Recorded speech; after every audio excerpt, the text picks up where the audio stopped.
আসসালামু আলাইকুম, welcome back to my channel Lucky's easy recipe. Lucky's easy রেসিপিতে দারুণ একটি মজার রেসিপি নিয়ে হাজির হয়ে গেলাম। আমার আজকের রেসিপি ক্যারামেল এগ পুডিং। পুডিংয়ের কালারটা দেখেই বুঝতে পারছেন পুডিংটা একদম পারফেক্ট হয়েছে, আর খেতেও আলহামদুলিল্লাহ অনেক মজা ছিল। আর আমি আজকের এই পুডিংয়ের রেসিপিটি আপনাদের সাথে শেয়ার করব। আশা করছি আমার আজকের এই রেসিপিটি আপনাদের ভালো লাগবে। আর ভালো লাগলে চ্যানেলটিকে সাবস্ক্রাইব করে পাশেই থাকবেন। আর এমনই সব মজার মজার রেসিপির ভিডিও পেতে চ্যানেলটিকে সাবস্ক্রাইব করে পাশে থাকা বেল বাটনটি বাজিয়ে রাখবেন। আমি যখনই কোনো নতুন ভিডিও আপলোড করব সেটা নোটিফিকেশন পেয়ে যাবেন সবার আগে। চলুন তাহলে শুরু করি আমার আজকের এই সহজ ও মজাদার রেসিপি। আর এই ক্যারামেল এগ পুডিংটা এই গরমে কলিজা ঠান্ডা করার মতন একটা রেসিপি, যেটা ছোট বড় বাসার সবাই অনেক বেশি পছন্দ করে। আর এটা গরমের তৃপ্তি, গরমে একটা ঠান্ডা ঠান্ডা এরকম একটা ডেজার্ট বা পুডিং খেতে কিন্তু আমাদের সবাই আসলে অনেক ভালো লাগে।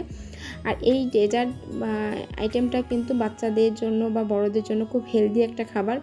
চলুন তাহলে শুরু করি আমার আজকের এই সহজ ও মজাদার পারফেক্ট একটি ক্যারামেল এগ পুডিংয়ের রেসিপি। এই ক্যারামেল পুডিংটা বানানোর জন্য প্রথমে আমি দুধটাকে জাল করে নিব। এর জন্য একটা পাত্র নিয়ে নিলাম, আর তাতে নিয়ে নিচ্ছি আমি 1 লিটার বা 1 কেজি লিকুইড তরল দুধ। আর এটা আমার গ্রাম থেকে নিয়ে আসা খাঁটি গাভীর দুধ। প্যাকেটের দুধ দিয়েও আপনি ক্যারামেল পুডিংটা তৈরি করে নিতে পারবেন, তবে আমার কাছে কেন যেন মনে হয় যে গ্রামের থেকে নিয়ে আসা বা খাঁটি গাভীর দুধের যে টেস্টটা এটা অনেক বেশি ভালো আসে। আমি এখানে দুধটাকে জাল করে নিচ্ছি, আর এই 1 লিটার দুধটা আমি জাল করে একদম হাফ লিটার করে নিব। দুধটা জাল করে নেওয়ার উপর ডিপেন্ড করবে অনেকটাই আপনার এই পুডিংয়ের টেস্টটা কেমন হবে। দুধটা আপনি যত ভালো জাল করে নেবেন আর এই পুডিংয়ের টেস্টটা ততটাই ভালো আসবে। এখানে 1 লিটার দুধটাকে আমি জাল করে একদম হাফ লিটার করে নিব। এতে করে এই পুডিংয়ের জন্য দুধের যে মিশ্রণটি তৈরি হবে একদম পারফেক্ট হবে। আর আপনারা চাইলে এখানে যদি কেউ চান যে হাফ লিটার করে নিব না, একটু বেশি রাখবো, সেক্ষেত্রে পরবর্তীতে আপনারা যে ডিমটা দিবেন ডিমের পরিমাণটা একটু বাড়িয়ে দিতে হবে। আমি এখানে দুধটাকে জাল করে নিচ্ছি, আর দুধটাকে আমি একদম হাফ লিটার করে নিয়েছি জাল করে। আর এটা অনবরত নাড়াচাড়া করে জাল করে নিতে হবে, যেন উপরে যে দুধের জাল দেওয়ার কারণে উপরে যে সর পড়ে, মোটা সর, এই সরটা পড়তে দেওয়া যাবে না। এই জন্য অনবরত নেড়ে চেড়ে আমি দুধটাকে জাল করে নিয়েছি, আর দুধটা এক সাইডে রেখে দিলাম ঠান্ডা হওয়ার জন্য। আমি এখন এখানে একটা পাত্র নিয়ে নিলাম, ক্যারামেল তৈরি করে নিব। আর আমি এখানে যে পাত্রে পুডিংটা বানাবো সেই পাত্রটাতেই ক্যারামেলটা তৈরি করে নিচ্ছি, তবে আপনারা চাইলে অন্য একটি পাত্রতে ক্যারামেল তৈরি করে এই পুডিংয়ের পাত্রে ঢেলে নিতে পারেন। প্রথমে আমি এখানে 1/4 কাপ পরিমাণ চিনি দিয়েছি, আর সামান্য একটু পানি দিয়েছি। পানিটা দিয়ে আমি প্রথমেই কিন্তু ক্যারামেলটা নাড়াচাড়া করব না, যখন এর উপরে একটু কালার আসবে তারপরে আমি এটা অনবরত নেড়ে চেড়ে সুন্দর একটা কালার আসা পর্যন্ত জাল করে নিব। এটা সাইড থেকে দেখুন কালার হওয়া শুরু করছে প্রায়। যখন সাইড থেকে এরকম ব্রাউন কালার হওয়া শুরু করবে তখন আমি একটা খুন্তি দিয়ে এটা নেড়ে নিচ্ছি। আর এটা খুব বেশি কালার করা যাবে না, এতে করে কিন্তু এর টেস্টটা নষ্ট হয়ে যাবে পুডিংয়ের। এটা খুব সুন্দর একটা গোল্ডেন ব্রাউন কালার যখন চলে আসবে তখন চুলাটা বন্ধ করে দিয়ে চুলার যে তাপটা থাকে আর চিনির যে গরম তাপটা থাকে সেই গরমে এই ক্যারামেলের পারফেক্ট কালার চলে আসে। আমি চুলাটা বন্ধ করে দিয়েছি, আর অনবরত নেড়ে চেড়ে ওই কালারটা আসা পর্যন্ত নেড়ে চেড়ে দিচ্ছি। আমার ক্যারামেলটা তৈরি হয়ে গেছে, এখন আমি ডিমগুলোকে রেডি করে নেব। এখানে আমি 4টা ডিম নিয়ে নিয়েছি, আর এই ডিমগুলো যদি ফ্রিজে থাকে তাহলে অবশ্যই 1 ঘন্টা আগে ফ্রিজ থেকে বের করে নরমাল করে নিতে হবে।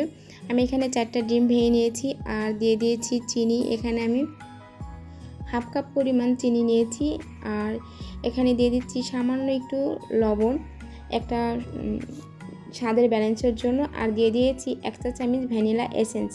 তবে ভ্যানিলা এসেন্স যদি হাতের কাছে না থাকে আপনারা চাইলে এলাচ পাউডারটাও দিতে পারবেন। এখানে হাফ চা চামচ এলাচ পাউডারটা দিলেও ডিমের যে এক্সট্রা একটা ফ্লেভার থাকে এটা থাকবে না।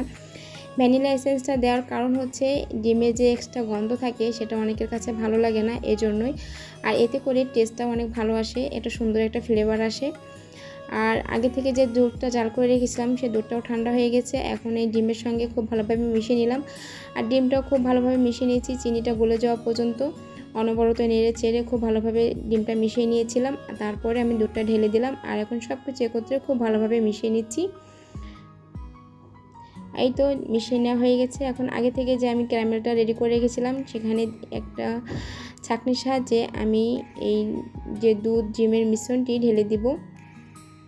আর এই ছাঁকনির সাহায্যে অবশ্যই ঢেলে দিতে হবে, এতে করে ডিমের যে এক্সট্রা কিছু থাকলে বা দুধের হচ্ছে সর পড়লে এক্সট্রা কিছু থাকে সেটা খুব ভালোভাবে এই ছাঁকনির সাহায্যে আলাদা হয়ে যাবে। এজন্য অবশ্যই এটা ছাঁকনির সাহায্যে আলাদা করে নিতে হবে। এই দেখুন আমি এটা আলাদা করে নিলাম। এতে করে এর ভিতরে যে পুডিংয়ের ভিতরটা খুব ভালো সফট হবে আর কোনো এক্সট্রা আবরণ থাকবে না। আমি একটা ঢাকনা দিয়ে ঢেকে দিলাম পুডিংয়ে যে বাটির ঢাকনা থাকে সেটাতে। আর এই একটা নন স্টিকের হাঁড়ি নিয়ে নিচ্ছি, আর এটাতে একটা স্ট্যান্ড বসিয়ে দিলাম। বসিয়ে দেওয়ার পরে এখানে আমি যে বাটিটা পুডিংয়ের বাটিটা দিয়েছি পুডিংয়ের বাটিটার মাঝামাঝি পর্যন্ত পানি দিয়ে দিব। তবে এই পুডিংয়ের বাটির মাঝের উপরে পানি দেওয়া যাবে না, এতে করে পানিটা যখন উতলে উঠবে তখন কিন্তু পানিটা ঢাকনার ভিতর দিয়ে ভিতরে প্রবেশ করে যেতে পারে। আর যেহেতু আমি ঢাকনা দিয়ে ঢেকে দিয়েছি তারপরেও আমি এখানে এই বাটির মাঝামাঝি পর্যন্ত পানি দিয়ে দিব।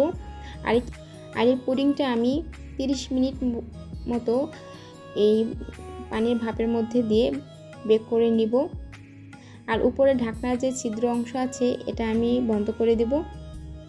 একটা লেখালেখির কাগজটা দিয়ে আমি একটু মুড়িয়ে নিয়ে এটার মধ্যে দিয়ে দিচ্ছি।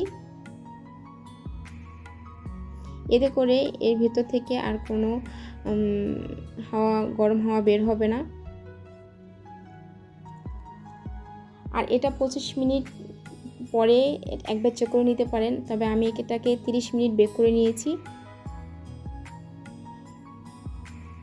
পুডিংটা তৈরি করার সময় যখন আপনি এটা বেক করবেন তখন অতিরিক্ত টাইম ধরে জাল করে নেবেন না, এতে করে এর ভিতরে কিন্তু ছিদ্র ছিদ্র হয়ে যায়। এজন্য যখন এই পুডিংটা আপনি বেক করে নেবেন তখন টাইমের ব্যাপারটা একটু খেয়াল রাখবেন।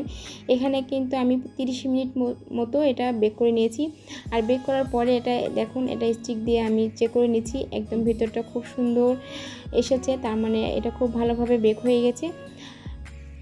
এখন পুডিংটাকে আমি ঠান্ডা হতে দেব, আর ফ্রিজে নরমালে রেখে 2 ঘন্টা পর আমি এটা বের করে নিয়েছি। আর দেখুন এটার ভিতরটা একদম খুব সুন্দরভাবে বেক হয়ে গেছে, আর এটার যে থিকনেসটা এটাও আলহামদুলিল্লাহ অনেক ভালো এসেছে। আর এটার টেস্টটা আলহামদুলিল্লাহ অনেক মজা ছিল। আর আমি যে রেসিপিটা আপনাদের সাথে শেয়ার করলাম, আমার রেসিপিটা আপনারা হুবহু যদি ফলো করেন তাহলে আপনাদের পুডিংটাও আলহামদুলিল্লাহ এমনই পারফেক্ট হবে আর এমনই টেস্ট হবে। তো আশা করছি আমার রেসিপি আপনাদের ভালো লেগেছে।